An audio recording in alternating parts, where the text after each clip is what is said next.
Okay, simple saying. Silver in 2022 is good for me and it's good for you. Welcome, Thomas. Welcome back, buddy. Thanks. Nice to be here again. Yeah, It's been an interesting day so far. yeah, and it only will become more and more interesting. Yeah. I know you're a precious metal head. You want to share your screen, but what I've But noticed. actually, I've been, we've been in busy. I've been in busy analyzing the ECB decision. So I don't think I have much to share. Oh, Exactly. I can okay. show you one thing. I can show you one thing. We have a. Let me check where do I have it? One thing I noticed in silver, I was looking for new highs in yields on the 30-year bond because that was a 4, and we Yeah. had it, and I thought that would be the acid test. Yeah. And, the market made new lows and the dollar made new highs, but a few things stood out. Silver did not take out its recent low. Gold actually did, at the same Yeah. time so gold silver ratio looks good to me. I like silver. Yeah. It's the color of my hair. Okay, that's good. Well, that's me, I guess. I don't know. Yeah, Glad I just have one thing. hair. Yeah, I think we can concentrate on the central bank today. But I will say Okay. the Depregon here. It's our index of the economic cycle. And yesterday, sorry, we dropped the indices for the euro and the USD2, which means that there's a recession for them for the next 2 quarters. So we are expecting the US and the Eurozone fall into recession by the end of the year.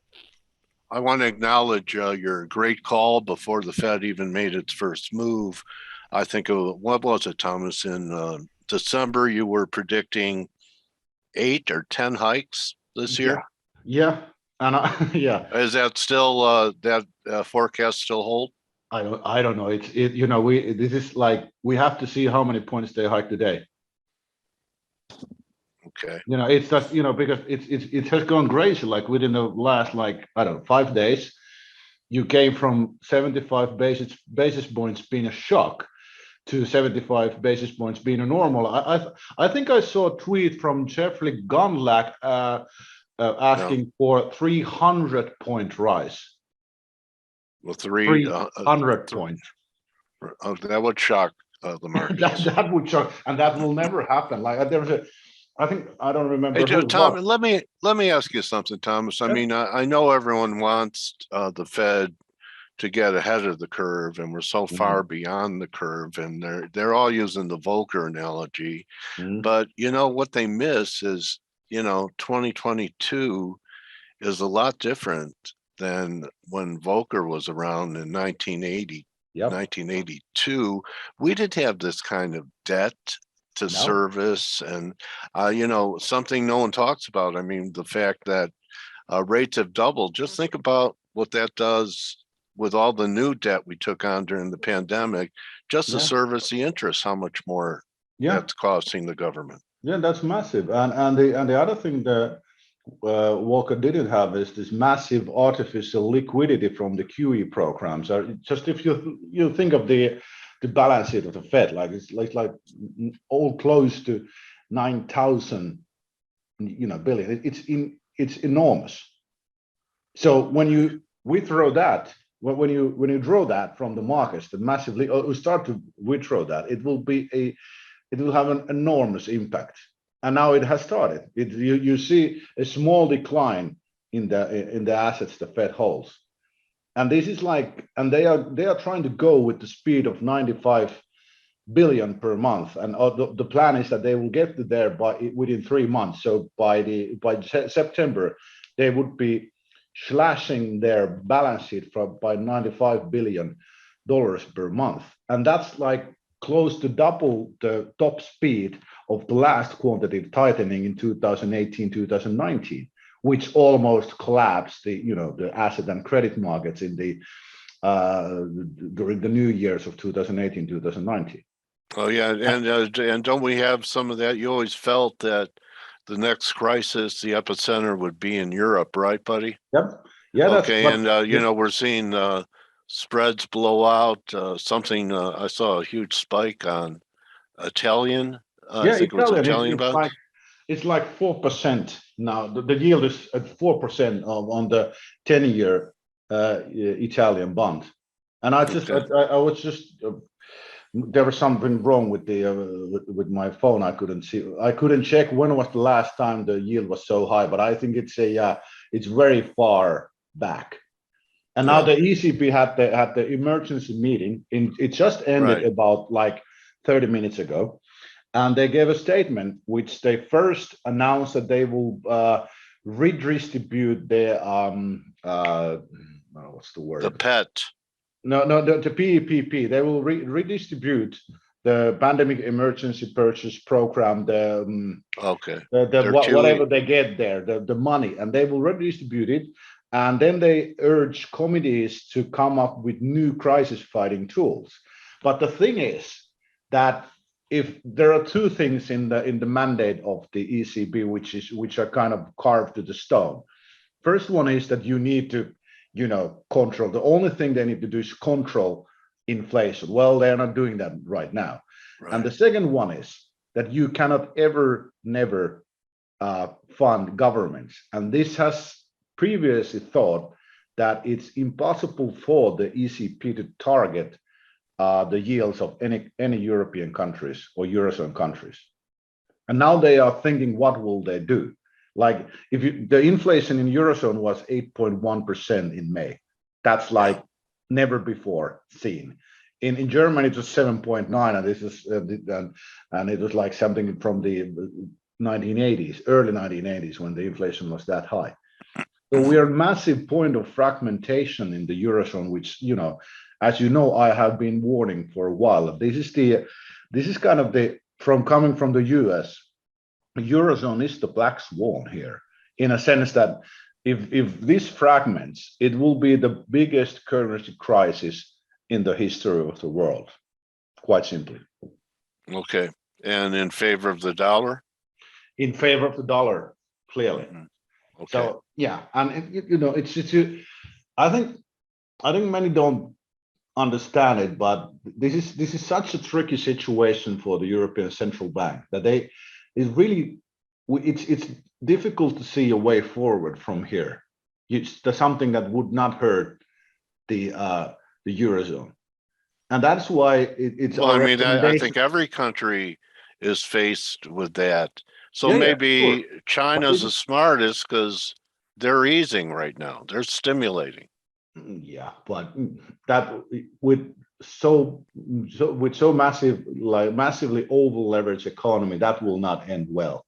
Okay, that's for sure. Right. China, it will not. But the thing is, the point was that you have to, if you have euro in your portfolio, you have to hedge it. You just have to hedge it somehow, because it's really, the thing is that this is the phase where the euro actually could break up. Yeah. Within the next year. Yeah, that's a pretty near term for an earthquake like that. Yeah, it is. But when things really, when the dominoes start to fall, it's difficult to stop them. And now they have like few options left, which is that we don't know what the ECB what they came up or will come up.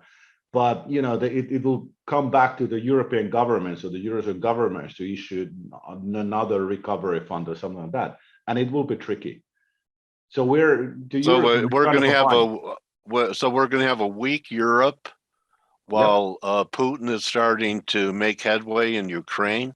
Yep. That's almost like a dream scenario for him. Yep, something like that. Yeah, and then we may have a energy crisis, food crisis coming next winter. Next spring. So Europe is digging her own grave, unfortunately. What about the US? Are we okay? No, you're not okay. The thing is that you have such a massive asset bubble there. It's enormous, Yeah. And then what should I do with the rest of my life? No, you buy physical gold. Give me a mission. Send me, Thomas. Give me a mission. What should I do? I will give you a mission. You will buy physical gold, and then you wait. and you wait patiently when the crisis, is really hitting, and then you start buying, and you will become a rich man if you're not one already. That's Okay, that's the strategy now. So buy the bust out, build liquidity, and then once the bust out happens, you get long for the next super cycle.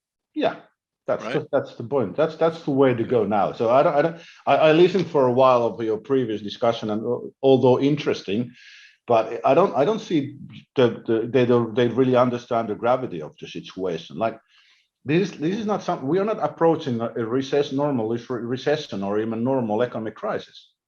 This will be a multifaceted crisis of a process of overlapping crisis. So now we have an inflation crisis. Then we probably will have an epic asset market crash. Then we will have a banking crisis, a corporate debt crisis, sovereign debt crisis, and then also a currency crisis. All crises known to man are likely to come to head within the next 3 years. Okay, this is And like the fourth. only way. You ever read the book, The Fourth Turning? What? Ever read the book, The Fourth Turning? I've heard of it, but I never read it, but I heard from it. Yeah. Yeah. Okay. Anyway, so you ought to. It's interesting. So how do you come up with that time frame of this playing out in 3 or 4 years that will most likely feel like 3 or 4 decades to each of us? Probably. And the thing is that the really interesting thing is that there are two massive questions now, considering the European Central Bank and the Fed. The first for the ECB is that will they find a way through the legal obstacles to start some kind of yield control? If not, the Eurozone fragmentation is really close or breakup. And the second is, when will the Federal Reserve pivot? What will be the point when they notice that this has gone too far? And it's probably something related to the credit markets. And when they start to collapse, they will probably try to turn the tide. Or no, they've already crashed. Let me take just take the screen. Yeah. All right, let me show you what Thomas is saying. So anyone who says that this has just been a normal bear market in bonds, look at the metals are acting great. I really like silver here, Thomas. Yeah, I understand that. It's doing great. Yeah, it's doing what it should. Here's a TLT. Let's look at a monthly, okay?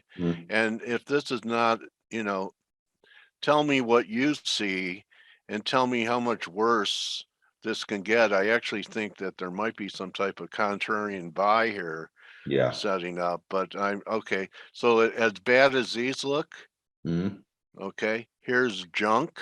Yeah, that's bad. Yeah. Okay, this is high yield, right? Look at that. And how about in the corporate debt problem you're talking about? Yeah. I talked about it when the market was in January that they were using all of this corporate debt for buybacks. So they actually have a margin account on their company that is losing value, and eventually they're going to have to roll over the paper, right? Yeah. So this is what Thomas is talking about. So you're saying it gets a lot worse from here. Probably, yeah, most likely, because now the thing is that with all the high rates and all that, the recession is really just starting in the US. And then when the earnings collapse too, you will have, like, the corporations have massive amounts of debt, which they cannot pay back, and then you start to see a flood of failures, corporate bankruptcies, and then it really gets going. Well, I mean, isn't the Fed won't the Fed be trying to stop it, even though it's going on, and be unable to stop it this time? Yeah, well, that's the other. When will they pivot on those? Can they do it like if they sell the treasuries and buy corporate paper? I don't know. Can they do that? It's of course the Fed can do anything, but still, if you do that and still raising rates, so the problem is that the inflation it shows no signs of abating, no signs. It was a big shock like that the core was so high, and the inflation pressures are spreading within the U.S. economy. So how do you solve that puzzle? It's impossible for the central You bank. go and you grovel between to Saudi Arabia, the president of the U.S., I don't know. and try and create a lower high in oil, Yeah. and get some type of break going into the fall. Yeah, that's the And key. it'll probably be temporary. But But what do you think? Could we have cheaper oil? In a lot of busts, the kind of busts you're talking about, I don't there's demand destruction of every type because every time. people are broke. Yeah, I don't. Right. As long as Right? they are driving Russia into the corner, the oil market will not ease. That's for Okay. sure. So it's What's it's it? it's, un, it's unpleasant to think like that, but that's the reality, economic reality of the world. So Yeah. How do you think this is going to end? Have you put any thought into what's happening in Ukraine? And um, are you in favor of Finland, your country, becoming part of NATO? no, I think that is a strategic mistake because before we were not any kind of threat to Russia, but we had a very strong military force. So there would be no point of coming here because it would mean a massive amount of casualties and all that. But if we become a NATO member, then we become something of a threat for Russia, and I don't think that's a good playbook for Okay. anyone. So that's like, but that's my personal opinion. Right. I Yeah, understand that. yeah. But the thing is that it's the and all the problems that Russia can create Finland, they are rather massive, and also what they can create to Europe. So this is a Right. really vexing situation. I personally, Yeah. I've been saying it all along that we need to, deliver arms to Ukraine, and now they should start, really talk about, peace or truce at least. So that's the only way forward here, I think, what comes to the war. But if the Europe is going to push forward with the sanctions, we are going to pay a massively heavy toll during the winter months. Yeah. It's just, It's gone. it's I don't know. No This is way to replace geopolitics. that. What?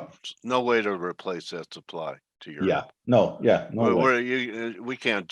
U.S. can't ship all of that No. Of course not. gas. Yeah. Yeah. Of course not. No. So it's going to take years to.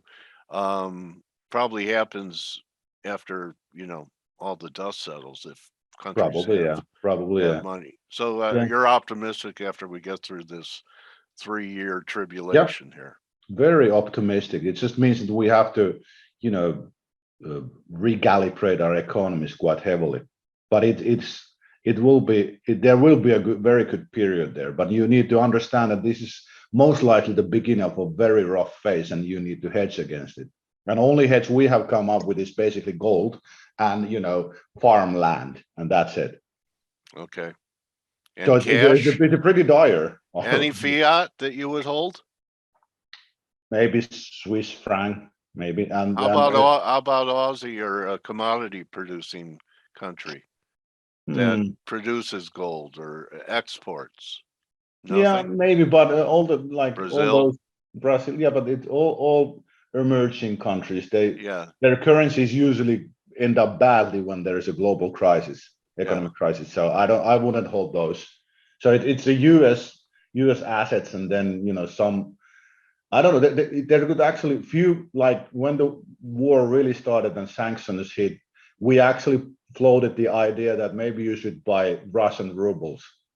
Yeah, So I know. and they have made a comeback. So But something you which, don't know because everyone tells me you find a broker that'll take a trade for you to yeah, buy rubles. Can you yeah, do it? they Have know you it, yeah, tried? yeah. But the thing is that how you could benefit in a crisis situation. Look at the black sheep option, that something that looks really bad, like Greece did in 2015. Right. Look, buy those and hold. Yeah. So that's like Oh, in Europe, if or when the euro breaks up, there's going to be a lot of like really interesting currencies to buy at really bottom levels, like okay. Italy, Yeah. Greece, and those. So this is They'll go yeah, back to the lira and the drachma and yeah, have their own yeah, their own. currency. And this Okay. is this is where you look to this is where you make the fortune when this all gets going. Well, I want to You make just need one to have before that. liquidity. That's it. That's the thing. Okay.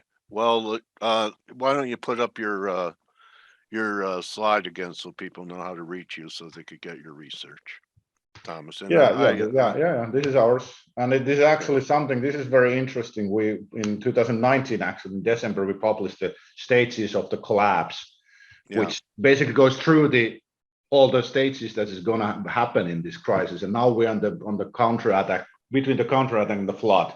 And the counterattack was the response governments and central banks made after the corona lockdowns and the spring of 2020. And now it's ending. Right. So this is, we have described the stages of how this goes. So it's the onset, which was when the crisis started. Then there was the counterattack.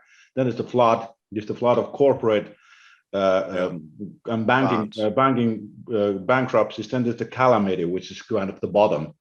Everything has fallen apart, and then the recovery. Okay. And we published in December 19, and this is how we think it will go. So I urge everyone to check this. This is updating. There is a kind of big lag on updates, but we will provide them in more. You're the Doug Casey of Finland. What? You're the Doug Casey of Finland. Something like that. Doug Casey? Yeah. Crisis investing. Yeah. That's in what the we 70s. So you. Oh yeah, it's in the 70s. Yeah. Yeah. So that's you. You've become the Doug Casey of your country. Yeah, that's true. Of the world. Yeah, of the world. Yeah, probably. and yeah. Of the cosmos. Of the cosmos, yeah, for sure. But anyway, actually, just I was thinking, I have also I have a blog I'm writing at the Epoch Times nowadays. Oh, cool. Let me show that too, if I can find it. So there was just the stages of the collapse there. I just have to look it up. And there's a cycle. Epoch is a cycle, isn't it? A cycle? What do you mean? Yeah, it's a cycle. I know a guy who talks about the epoch cycle all the time. No, this is the Epoch Times. I know, but there is a cycle named. Yeah, I actually never heard about that. But anyway. Yeah, check it out. Maybe that's why it's named that. Okay, so you're writing. I'll do that. I'll actually write it down. So this is my author page, so you can find me there. Yeah, nice. Congratulations. Thanks. It was I started in beginning of March, I think. I know your heart's in the right place. You're trying to help people so they can, mitigate what may lay ahead. So thanks. I root for your mission, Thomas. Thanks. That means a lot. And appreciate you coming on and continuing to be a watchman for us. And I'll have to do something about my cash euro currency position, huh? Hedge it somehow. Go to zero, huh? Probably not the zero right away, but the currency may even collapse at some point. But it's I was thinking at least 130 first, 120, 130, but you never know. Yeah. Anyway, I guess that's what I do for a living. I'm a professional guesser. Yeah. But I appreciate the work you do. Everyone, thank Thomas and go and check him out on the Epoch Times and at MT Malinen is his Twitter handle. And go to his website. Give us the website name again. GNS Economics. GNS Economics. Yeah. .com. Yeah, .com, and it's actually there. So. Okay. Yeah, and I think we have a schedule talking at the end of July. Then we know a bit more. Yeah, we will. The tincture of time. It'll tell us everything. Thanks again, buddy, for stepping up and helping me out today. And nice call about a lot of things, especially your call for 1,000 rate hikes in the next 2 weeks. That was pretty good. So thank you very much, buddy. Thanks, everyone. Tuomas Malinen, and that's a wrap for us today. Good luck in the Fed. F.A.C.E wasn't enough. Sign up so you could go into the morning edge with the guys that they'll be there with you, probably live somewhere. It might be their afternoon session, but you could join them for the morning edge in 17 minutes. Don't just count your pips, count your blessings. You're welcome, Alexander, Jays, and I'll see you guys tomorrow. Adios. Thanks again, Thomas. Hey traders, this is Blake Morrow with ForexAnalytix. Thanks for stopping by our YouTube channel.